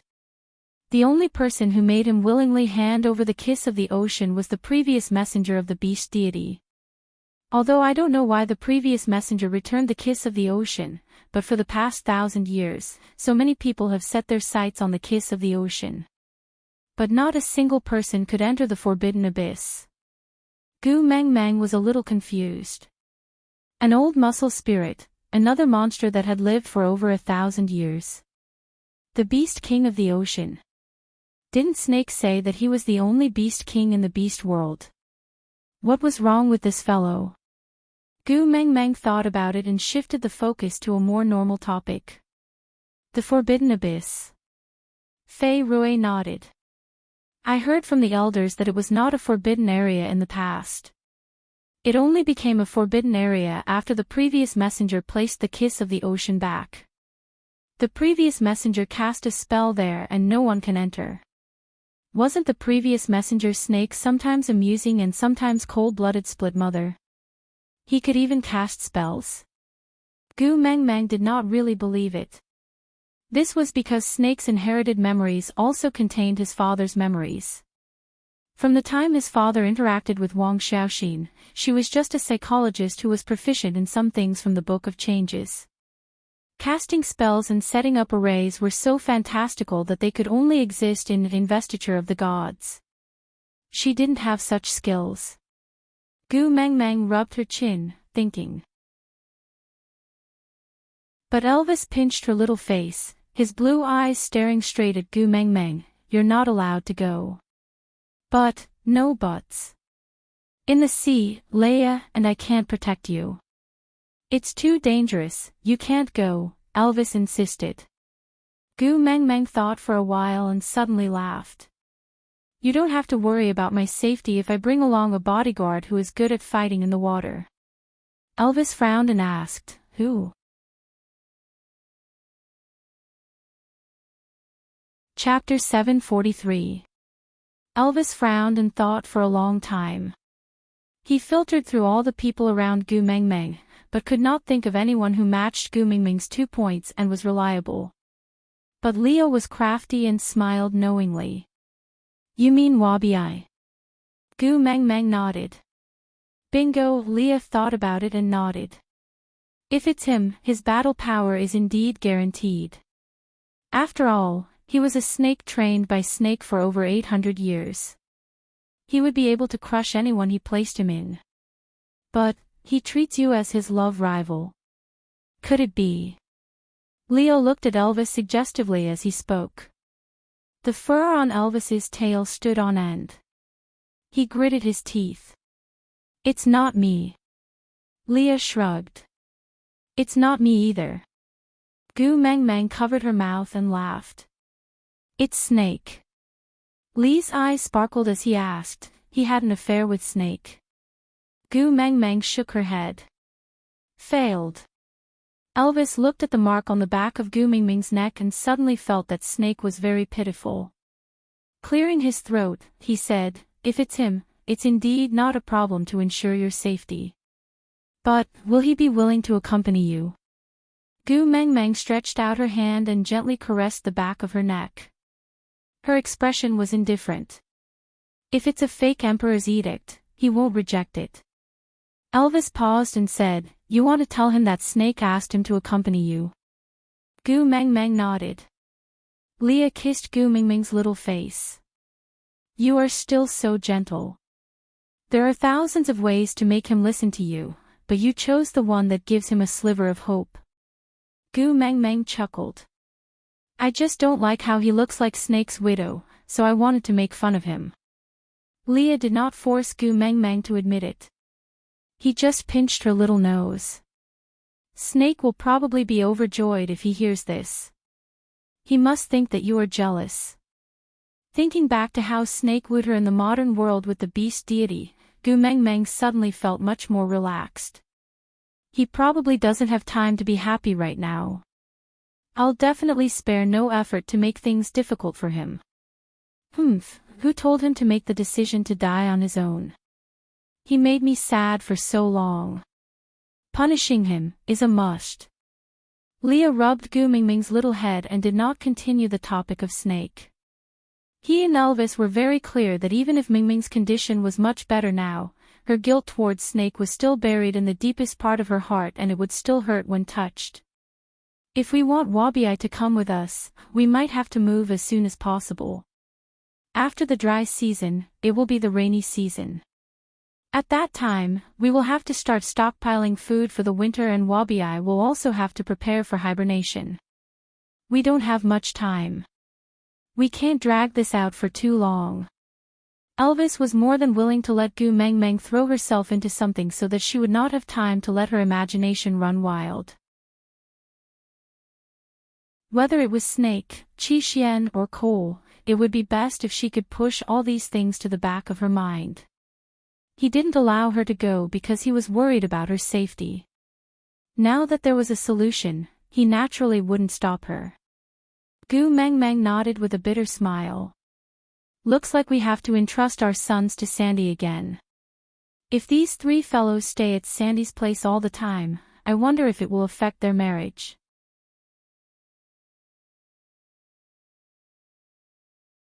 Chapter 744. After the plan was finalized, he no longer hesitated. After all, time was really tight. Gu Mengmeng handed the three children over to Sandy and felt rather apologetic. But Sandy was very happy. She felt that Gu Mengmeng had entrusted the child to her because she trusted her. This meant that Gu Mengmeng still treated her as a friend. The three little ones only knew that their mother was going to collect the ransom for Qi. They were all very sensible and said that they would train themselves well at home and wait obediently for their mother to return. Elvis and Leah handed over the tribe's matters to Oriton and Colin. This was a risky move, because the two of them had the same personality from a certain point of view, and that was, if they could use their fists, they would try not to use their mouths. But Colin's temperament had become much better after he had mated, and Oriton had also been by Gu Mengmeng's side as the messenger's guard for such a long time. As long as they did not provoke him, there would not be much of a problem. Moreover, everyone knew that these two people had bad tempers. In any case, not many people dared to cause trouble. Everything was ready. Gu Mengmeng, Elvis and Leah would travel by land, while Ian would travel by air as support. Fei Rui would jump into the well and take the water route back to the seaside to prepare for the rescue.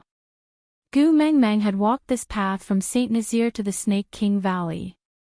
It was just that her state of mind had undergone an earth-shattering change. Now that he was walking the same path again, he felt as if it was a lifetime ago. A few days later, Gu Mengmeng stood at the entrance of the Snake King Valley. Strangely, she had a feeling of returning home. Perhaps this feeling originated from Snake's memories. After all, this was the place he was most familiar with for 1,000 years. She lifted her feet and entered. The rustling sounds on both sides did not make her stop. Just as she reached the entrance of Snake's cave, she felt a sharp force coming at her from behind. Gu Mengmeng did not retaliate. Instead, she turned around and smiled at Duya, who was just inches away from her. She waved her hands with her eyebrows arched and said, "Hi, are you going to bite me? If you want to bite me, do it quickly. Don't drip your saliva on me. It's disgusting." With his mouth agape, Wabi felt like he was in a mess. What was this damned female laughing at? Why didn't she just slap him to the ground? Why didn't they follow the rules? This made him feel very awkward with his mouth wide open. Transforming into human form, Wabiye looked at Gu Mengmeng in disdain. He frowned and asked, "Why did you come back if you're not going to fight?" Gu Mengmeng chuckled and raised her hand to slap Wabiye, sending him flying. With a bang, Wabiye crashed into a tree and the tree toppled over, as though it had been snapped in half. Wabiye jumped up and rushed to Gu Mengmeng's side. He pointed at Gu Mengmeng's nose furiously. "What are you doing?" Gu Mengmeng shrugged and said, "Sneak attack, all is fair in war, this is war." Wabiye was so angry that he spun in circles. "If you want to launch a sneak attack, so be it. Why did you smash the tree?" "He didn't allow us to hit the tree, he said he wouldn't allow it." Gu Mengmeng laughed and said, "He said not to kick the fruit tree, because I like it. That tree just now was obviously not a fruit tree and I don't really like it." "Don't worry, he won't blame you." Wabiye gritted his teeth, suddenly feeling very helpless. He had no way to deal with this female. Gu Mengmeng was the biggest challenge Snake had left for him. "Tell me, you didn't come back just to smash a tree, right?" "Digression, Wabiye, you can hit me, but you can't destroy the tree. If you want to chop the tree, you have to do it over my dead body." Gu Mengmeng.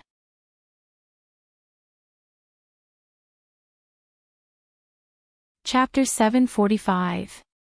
Gu Mengmeng nodded. "Yeah, I want to go to the ocean. Accompany me." Wabiye snorted. "Not free. Not going."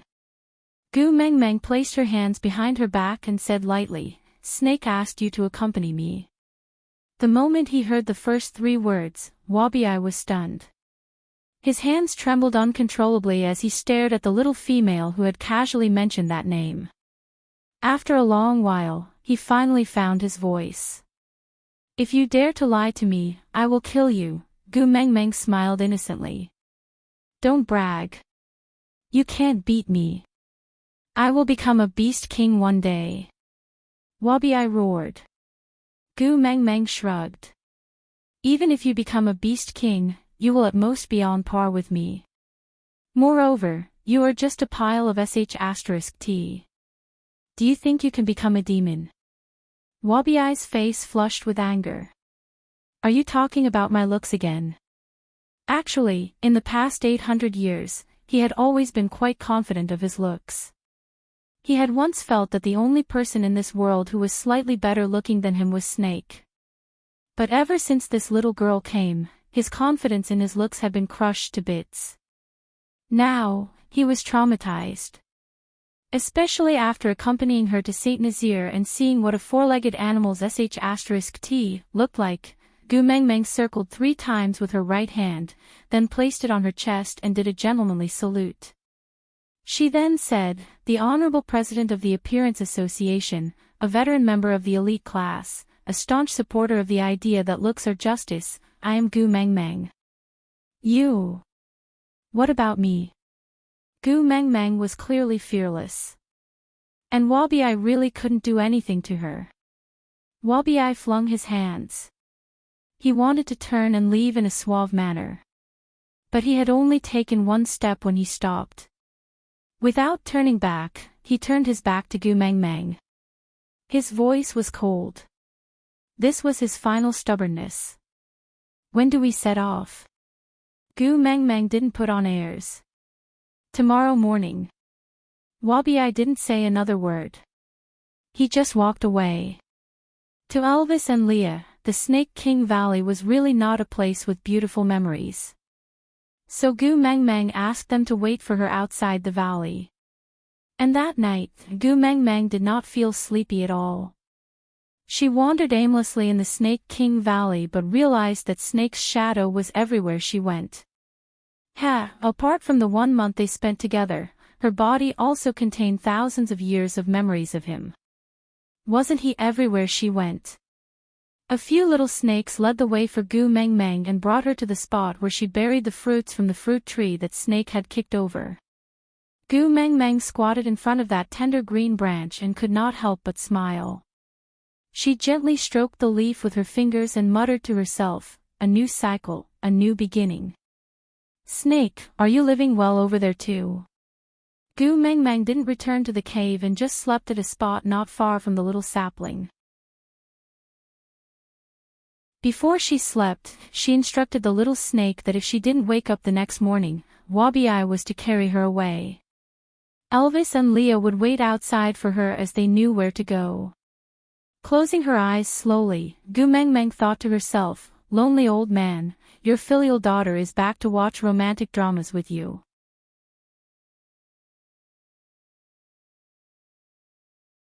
Chapter 746. Daughter, you are back. This conversation should have been accompanied by 2 plates of steaming dumplings and an old man in an apron, and not this smiling person in her early 20s, dressed in white. Gu Mengmeng no longer had the energy to criticize the setting of this father and daughter. Who asked her to be the one to use them as a shield? Lonely old man, I have something to ask you.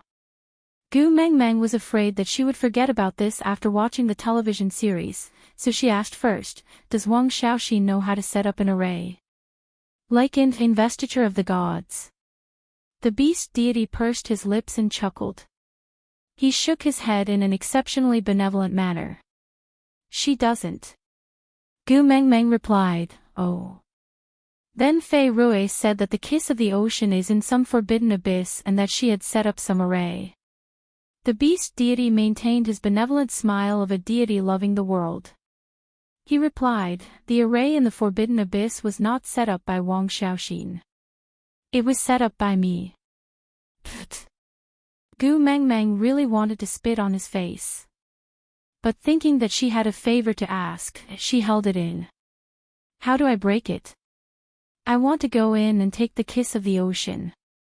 The beast deity replied, no need to break it.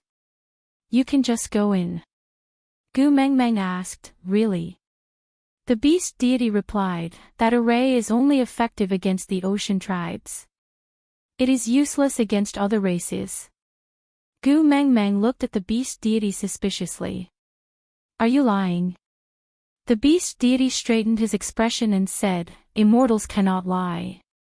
I set up that array to prevent the appearance of the treasure, which would cause chaos and no one could control the situation. So I forbade the ocean tribes from bringing it out from the ocean. And the forbidden abyss is in the depths of the ocean. Other than the ocean tribes, no one has the ability to infiltrate there. So I only set up the array to target the ocean tribes. Gu Mengmeng smiled with her eyes narrowed. She wrapped her arms around the beast deity's arm. Papa, you will help me, right? The beast deity looked at Gu Mengmeng for a while before replying. Call me Papa when there is something important and call me a lonely old man when there is nothing important. TSK, where did you learn to curry favor with others? Gu Mengmeng put on a cheeky face and smiled. Papa, all the daughters in the world are the same. You're only a good kid when you get pocket money. You have to learn to accept reality. The beast deity thought about it and sighed as if he had accepted his fate. All right, my good daughter. Watch a TV series with me, and I'll give you some pocket money. Gu Mengmeng nodded and sat down with a face full of joy. All right, father. With a wave of the beast deity's hand, a part of the white fog cleared away. Gu Mengmeng was like a bored fairy sitting in the clouds, watching the romantic idol drama between Snake and her other self with great interest.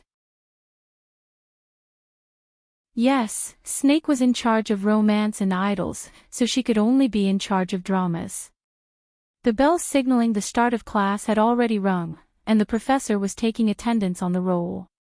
Gu Mengmeng sat at the furthest corner of the classroom. This lesson was compulsory and there were about 200 people in the classroom.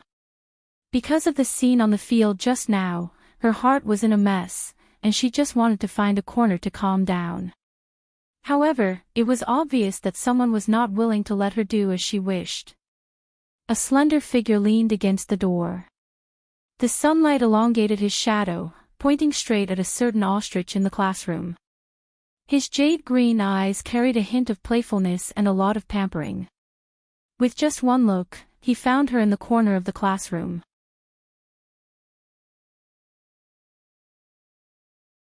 Chapter 747. Gu Meng Meng. The professor had been looking down at the name list and did not notice that all the female students in the class had fallen into a love-struck atmosphere. When no one responded to his call, the professor was a little displeased. He raised his head and shouted, "Is Gu Meng Meng here?" "I'm here." Snake raised his hand and walked in from the doorway with graceful and steady steps. This simple word caused an uproar in the classroom. Shock! The coolest school hunk was not a mute. Snake could not see anyone other than Gu Meng Meng. No matter how crazy the lascivious girls around him were, he only walked towards Gu Meng Meng step by step. He bent down, satisfied that her gaze was always focused on his face. Curling his devilish lips, he said, "Go in, I will sit at the side for you to look." Gu Meng Meng then snapped out of her trance and lowered her head hurriedly, saying, "Who's looking at you? You think too highly of yourself." Snake narrowed his eyes with an unhappy expression, saying, "Or do you think I look better when I stand at the door? If you like, I can also stand back there." The students had already started jeering and Gu Meng Meng's face turned even redder. She could guarantee that if Snake really stood at the classroom door for an entire lesson, she would definitely become public enemy number one. Not knowing what went wrong, Gu Meng Meng stood up and said to the professor, "Professor, this person is not from our class. He is disrupting the order of the class, aren't you going to chase him out?" The professor was obviously taken aback when he saw Snake. His brows were tightly knitted together. He originally wanted to keep the peace, but after Gu Meng Meng's words, he had no choice but to ask. So he cleared his throat and asked, "This student, are you from our class?" Snake turned around and smiled politely, saying, "No, I am a family member." With that, without waiting for Gu Meng Meng's reaction, he had already sat on Gu Meng Meng's seat. He then looked up at Gu Meng Meng with a smile, asking, "Sit in there, or sit in my arms. It's up to you." "You." Gu Meng Meng's face was as red as a pig's liver. She had originally chosen to sit at the furthest corner in order to remain calm. In front of her was the table, and behind her was the wall. The only exit was blocked by Snake. Unless she could fly, she had nowhere else to go. All right. Isn't it just a student who wants to listen in? Don't you have a seat inside? Sit down, don't disturb the class." The professor lectured Gu Meng Meng at the right time. This made Gu Meng Meng speechless even if she wanted to retort. Fuming, she shifted inwards and sat against the wall, as if she wished she could pass through the wall. Snake chuckled. This professor's research project was funded by him. It had started 3 years ago. Before the semester started, the research had entered the final critical moment, but he suddenly refused to give the professor any funding. When the professor was in a panic, he arranged for someone to call the professor to his office for a meeting. He was raising a dog, after all, it had to know its master. With one hand on the table, Snake smiled at Gu Meng Meng, who was avoiding him like the plague. He did not like this feeling. Although she was afraid of him in the past, she had never avoided and rejected him like this. With his palm facing upwards, Snake placed his hand on the table and said softly, "Tu Meng." Gu Meng Meng snorted. She politely declined such a way of addressing her like a dog. Rolling her eyes, she turned her head to the side and ignored Snake. Digression. Today's update was actually stuck on Snake's digression, although it was not a crucial plot, but to be stuck in such a high sugar content area, the babies would probably not be happy. I was wrong, even so, you guys still have to love me, understand?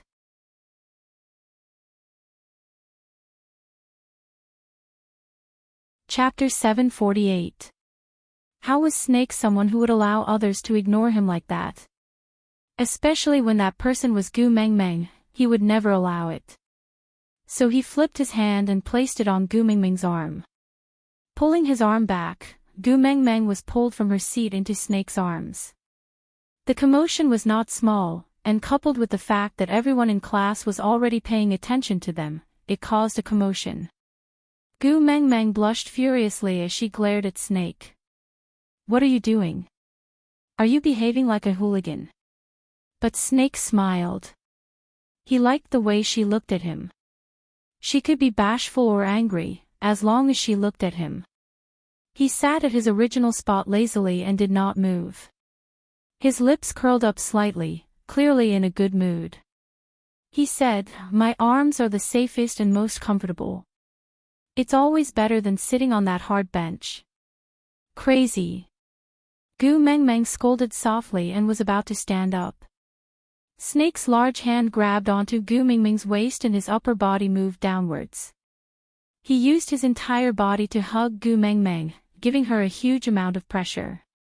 He squinted his eyes and smiled wickedly. He whispered into Gu Mingming's ear, "If you dare to stand up, I will kiss you in front of everyone." Gu Mengmeng instinctively raised her hands to cover her mouth tightly. She stared at Snake in shock, her face full of wariness, but she could not do anything to him. Snake rubbed Gu Mingming's head and smiled. "Just stay in my arms obediently and look at me." Gu Mengmeng really wanted to cry, but no tears came out. What was wrong with this mute school hunk who was popular in the whole school? Did he lose in truth or dare? Sob, sob, sob. Heavens, earth, which deity will show herself and subdue this demon? Gu Mengmeng did not dare to stay a second longer. She flipped over the table and ran away.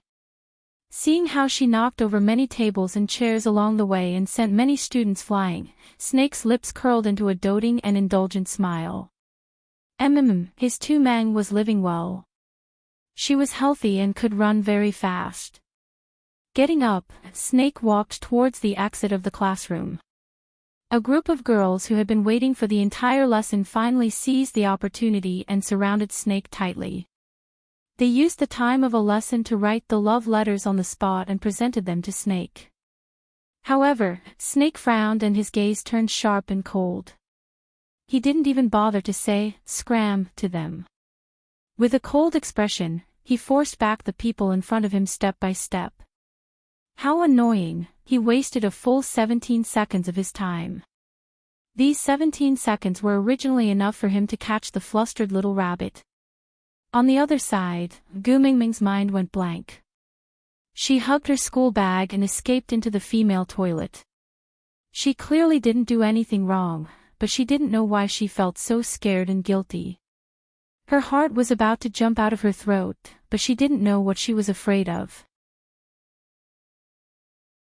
Her phone rang and Gu Mengmeng quickly picked it up when she saw that it was a call from her workplace. Before she could say anything, the foreman directly informed her that she no longer needed to go to work from today onwards. He said that the company had redistributed the staff and there was no longer a need for part-time employees. Her salary had already been transferred to her bank account. Then, he hung up. Before Gu Mengmeng could react, another call came in. It was the school dormitory management auntie. She said that someone in her dormitory had violated the rules by cooking, so everyone in her dormitory had been disqualified. Their luggage had all been packed and piled up in the mail room. She was told to take it and leave quickly, aside.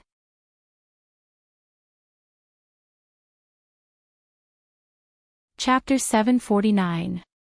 Gu Mengmeng squatted in the toilet with her phone and school bag in hand, suddenly feeling dazed. She had looked at her horoscope before leaving the house and it said that today was a good day to confess. But why did bad things happen one after another from the moment she confessed? The bell for class had already rung, but Gu Mengmeng had no intention of going to class. She lost her job, lost her place to stay. She had some savings on hand and it should be enough to support her until she found a new job. But she had to find a place to stay as soon as possible or she would have to sleep under the bridge tonight. In a daze, Gu Mengmeng washed her face and encouraged herself in front of the mirror. Then, she came out of the toilet and was prepared to look for cheaper girls' shared accommodation near the school. As soon as he walked out of the restroom, he saw a man with a typical European appearance leaning against the wall of the women's restroom. He exuded an irresistible aristocratic aura. Even when he was smiling, he gave off the urge to kneel down and shout, "Long live the king." For no reason, Gu Mengmeng blushed instinctively. Lowering her head, Gu Mengmeng turned and ran in the opposite direction. But how could her 2 short legs outrun the other's 2 long legs? Taking a step forward, Snake easily grabbed Gu Mengmeng's school bag and pulled, causing Gu Mengmeng to fall backwards. A well-prepared chest caught her firmly and a large hand with distinct joints pinched Gu Mengmeng's chin. His mischievous gaze was filled with playfulness and the corners of his lips curved into a smile. His voice was clear and cold and every word was like pearls landing on a jade plate, so crisp that no one could ignore it. "You didn't cry." Gu Mengmeng was taken aback and thought that Snake was probably referring to the time he hugged her in class. Not daring to provoke this man, Gu Mengmeng grinned and said, "You lost in truth or dare, right? The punishment is to make me cry. Then, why don't I cooperate and cry a few times?" Snake's face turned cold and he said, "You're not allowed to cry, it's so ugly." "Then I won't cry." "Almighty, can you let go?" Gu Mengmeng looked at Snake with a pleading expression. Snake raised his eyebrows and said, "On what basis?" Gu Mengmeng choked on the question and was caught off guard and could not answer. He shouldn't have been grabbed like this in the first place. He should have let go, right? "What do you mean by why?" Snake curled his lips and said, "You almost fell and I caught you. You want me to let go of you without thanking me?" Gu Mengmeng had a look of realization as she hurriedly nodded her head and said, I was muddle-headed and forgot." "Almighty, thank you, thank you, thank you. Do you know who I am?" Snake asked as he firmly held on to Gu Mengmeng, who was desperately trying to break free. Gu Mengmeng said with a fawning expression, "Who in the entire university doesn't know you? Your name is like thunder piercing the ears, like the sun in the sky, like, who am I?" "Gu Mengmeng, the coolest school hunk, what about the name?" Snake was unhappy. Gu Mengmeng pursed her lips into a straight line, then shook her head slowly and honestly. Snake narrowed his eyes and was obviously angry. Was he not famous enough? In order to occupy the position of Senior Adonis, in her heart, His Highness Snakel, actually competed with a bunch of useless people in swimming for entertainment. But this heartless girl actually didn't know his name.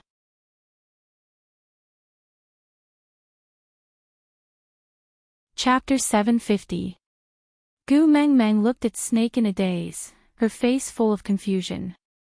"I like boys from the swimming club." "I don't." Snake sighed, feeling a little depressed, but he still let go of Gu Mengmeng. In order to gain the status of Senior Prince Charming, Snake had used all sorts of angles to crush that student who should have been worshipped by Gu Mengmeng until he started to doubt his life. But this girl actually did not like boys who knew how to swim. Did she have to see that person swimming for her to like him? If he had known earlier, he would not have waited for 2 months. He should have captured her back the moment she started school. That way, the situation this morning would not have happened. The more he thought about it, the angrier he got when he handed the love letter he had waited for over 10 years to someone else. Gu Mengmeng could feel the intense resentment emanating from Snake. Step by step, she slowly inched away, wanting to escape. Her phone rang at an untimely time, giving Gu Mengmeng such a shock that all her hairs stood on end. Snake took a deep breath, as if he had calmed down from his resentment. He crossed his arms in front of his chest and looked at Gu Mengmeng in disdain. His half-smile was a little scary. "The phone is ringing, aren't you going to pick it up?" Gu Mengmeng looked down and saw that it was an unfamiliar number. She was a little confused, but still picked it up. "Hello, who is this?" Snake crossed his arms and watched Gu Mingming's expression change like a Sichuan opera face changing. He hung up the phone in a daze and jumped up, shaking his head excitedly. Yeah, the effect was very satisfactory. It was worth it for him to buy a chain restaurant and donate a new air conditioner to the entire school dormitory. He had wanted to see the process of her going from grievance to excitement, but this girl was stronger than he thought. She did not cry when she came out of the toilet. But it seemed like he did not expect her to cry. Now, it was very good. Gu Mengmeng screamed for a long time before she calmed herself down. She grinned from ear to ear and kissed the phone again and again. Snake was dissatisfied. Why was she kissing the phone? Shouldn't she be kissing him? TSK, that stupid phone, which factory produced it? Why was it so ugly and an eyesore? Gu Mengmeng seemed like she wanted to say something to Snake, and Snake was waiting for her to share her joy. But Gu Mengmeng just gestured in front of Snake. Without saying a word, she just ran off. Snake grabbed her school bag and pulled her back. Where are we going? He asked despite knowing the answer. Gu Mengmeng was extremely agitated. She desperately wanted to share it with someone. Although Snake was not a suitable partner, she wanted to let him off just now, but he came to her door on his own accord. So Gu Mengmeng hugged Snake and jumped up and down a few times before saying, I just received a call from Monster Company. They said that I passed the interview and can go for an internship. A monthly salary of $4,500, and food and lodging are included. Aw, I'm so happy. Snake was in a good mood because of Gu Mingming's hug, and felt even more comfortable seeing her happy expression. Was she that happy to be by his side? Seeing that she wanted to come to his side so much, he would reluctantly forgive her for not knowing his name.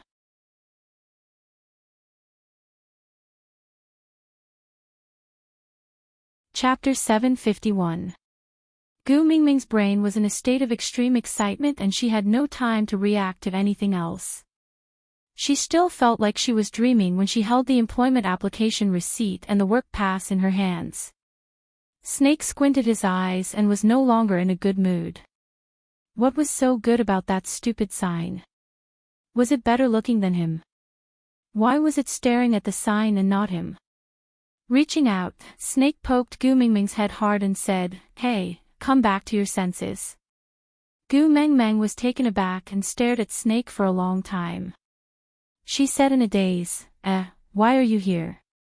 Snake was so angry that he almost vomited blood. He gritted his teeth and said, Who do you think drove you here and accompanied you to complete the employment procedures? Gu Mengmeng smacked her head and laughed foolishly. Yes, thank you for sending me here. Snake cleared his throat and looked at Gu Mengmeng arrogantly. He asked, just a word of thanks and that's it. No action at all. Yes, let me treat the school hunk to a meal. Eat whatever you want in the school canteen. Gu Mengmeng patted her chest generously. Snake laughed coldly and pinched Gu Mingming's face. You are really sincere. Gu Mingming's face was pinched into a bun. She mumbled, I just got employed and haven't received my salary yet. Snake smiled and said, No need. Tonight, someone is going to cook for me. I am looking forward to it. Gu Mengmeng thought that this was good. She could save money for a meal. She was in a good mood. Snake ignored her and walked straight out. Gu Mengmeng instinctively followed behind him and entered the lift. She kept staring at her own work pass. It was so rare. But, didn't she apply for the position of HR? What the hell was the CEO's assistant? Was it printed wrong? Gu Mengmeng was a little confused. She wanted to go back and ask but realized that she was already in the lift with Snake. Ding! When the lift doors opened, they arrived at a clean and spacious open office. There were 4 tables in front of the lift and business elites in suits were seated on both sides. When they saw the lift doors open, they all stood up. Gu Meng Meng tugged at Lasna's arm. Don't press randomly. This is my first day here. Don't give me any trouble. This job is very important to me. Snake smiled and rubbed her head. Yeah, I know. This job is very important to you. So I brought you here to please your boss. With that, Snake pulled Gu Meng Meng out of the lift. The elites in the workplace saluted and shouted in unison, "Hello, President. Chief, referee." Gu Meng Meng stared at Snake in shock. Her brain had crashed and she could not function. Seeing this, the white fog came again. Gu Meng Meng knew that this meant the end of the second episode. He turned back to look at the beast deity and asked, "Aren't you afraid of getting beaten up for being stuck at a place like this?" The beast deity rubbed his nose and smiled. "You've already slept for a long time. If you don't wake up soon, your two partners will go crazy." Gu Meng Meng accepted this reason. Patting his butt, he stood up and said, "Dad, pocket money."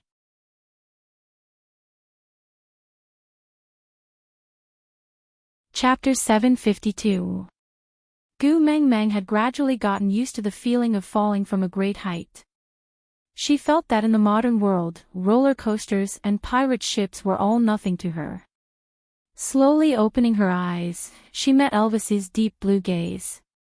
She smiled faintly and wanted to speak, but realized that her throat was a little dry.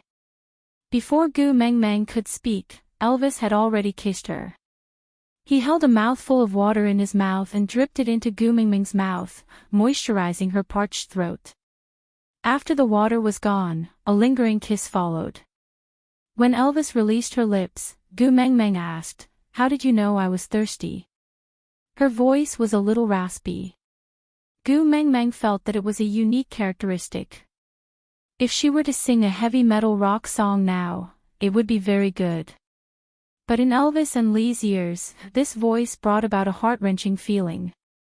Elvis gave another peck on Gu Meng Meng's lips, as if he had not had enough, before saying, "How do you think I fed you water during the 3 days and 2 nights you were asleep?" Gu Meng Meng's lips twitched as she looked at Gu Meng Meng. Gu Meng Meng blushed and gave a soft, "Oh." Elvis did not know that she was thirsty. He was just about to feed her water and she just happened to wake up. Stretching herself, Gu Meng Meng looked around and asked, "Where are we? How far are we from the sea?" There were only a few males at first and no one had the mood to cook. They would settle their meals while hunting to save time and head to the sea in case Wabi went into hibernation before they were done. Then, no one would be able to protect Gu Meng Meng. But now that Gu Meng Meng was awake, cooking became the most important task. There was nothing more serious than starving Gu Meng Meng. Leah held Gu Meng Meng's hand and leaned into Elvis's arms. He kissed Gu Meng Meng's face to comfort her, before saying, "I will go find something for you to eat." Oh, ever since they realized that she was especially sensitive when it came to relationships, Elvis and Leah started their unbridled closeness mode. They would tease her every now and then, making her feel as if her heart was about to go numb. She had clearly asked, "Where is this?" But his reply was a kiss. Wabi just watched them coldly from the sidelines. He didn't say a word as he stared fixedly at Gu Meng Meng, as if he was about to rush forward to interrogate her. That stare made Elvis bristle and he could not help but bare his teeth. Gu Meng Meng could even feel Elvis's muscles twitching. Was he going to blow up and fight with Wabi? Gu Meng Meng gently caressed Elvis's chest with her little hands and comforted him. "Hubby, it's been hard on you these 2 days while I was asleep." Elvis lost his temper after hearing Gu Meng Meng's soft voice. He lowered his head and met her eyes, leaving only warmth on his face. He kissed her little face and said, "It's not hard to guard you." Gu Meng Meng planted a kiss on Elvis's face, then smiled sweetly. Successfully pacified. Yi turning his head, he looked at Wabi and his expression turned cold. With a "bait me if you have the guts" expression, he asked, "What are you looking at?" Wabi replied, so what if I'm looking at you? According to the routine, Gu Mengmeng should respond with, come here, I'll tell you. Before releasing his beast pressure and completely torturing Wabi, you're tuning into the LoveLore Library YouTube channel. We're so grateful for your support, and don't forget to subscribe to join us on this incredible journey through captivating stories.